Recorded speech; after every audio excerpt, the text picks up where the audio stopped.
హనుమంతుడు ఒకరోజు ఉదయిస్తున్న సూర్యుడిని పండుగా భావించి ఆ పండుని తినాలని ఆకాశంలోకి ఎగిరిపోయాడు.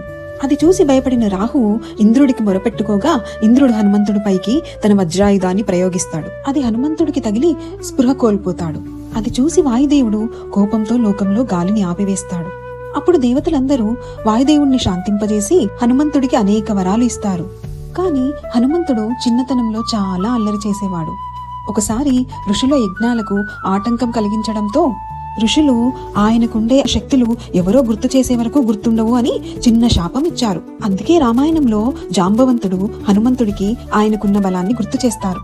హనుమాన్ చాలీసా మొదటి చౌపాయిలో తులసీదాసు హనుమంతుడి యొక్క జ్ఞానం, గుణం మరియు శక్తులను ఇలా వివరిస్తారు.